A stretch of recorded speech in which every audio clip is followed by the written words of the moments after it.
ನಗರದ ಬೆಂಗಳೂರು ರಸ್ತೆಯಲ್ಲಿರುವ ವಾಸವಿ ಕಾಲೋನಿಯ ಶ್ರೀ ಗಣೇಶ ದೇವರ ಸನ್ನಿಧಿಯಲ್ಲಿ ಶ್ರೀ ಶಾರದಾಶ್ರಮದ ಸದ್ಭಕ್ತರಿಂದ ನಡೆದ ಭಜನಾ ಕಾರ್ಯಕ್ರಮದ ದಿವ್ಯ ಸಾನ್ನಿಧ್ಯ ವಹಿಸಿ ಆಶೀರ್ವಚನ ನೀಡಿದ ಚಳ್ಳಕೆರೆಯ ಶ್ರೀ ಶಾರದಾಶ್ರಮದ ಅಧ್ಯಕ್ಷರಾದ ಪೂಜ್ಯ ಮಾತಾಜಿ ತ್ಯಾಗಮಯಿ ಅವರು ಭಜನೆಯ ಮಹತ್ವದ ಬಗ್ಗೆ ಮಾತನಾಡಿದರು.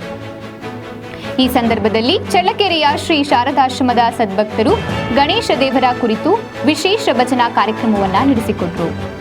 ಈ ಭಜನಾ ಕಾರ್ಯಕ್ರಮದಲ್ಲಿ ಶ್ರೀ ಶಾರದಾಶ್ರಮದ ಸದ್ಭಕ್ತರಾದ ಶ್ರೀಮತಿ ಮಾಣಿಕ್ಯ, ಸತ್ಯನಾರಾಯಣ, ಗೀತಾ ವೆಂಕಟೇಶ್, ಗೀತಾ ನಾಗರಾಜ್, ವನಜಾಕ್ಷಿ, ಯಶೋಧ, ಪ್ರಕಾಶ್, ಯತೀಶ್ ಎಂ ಸಿದ್ದಾಪುರ ಮುಂತಾದ ಶ್ರೀ ಶಾರದಾಶ್ರಮದ ಸದ್ಭಕ್ತರು ಭಾಗವಹಿಸಿದರು.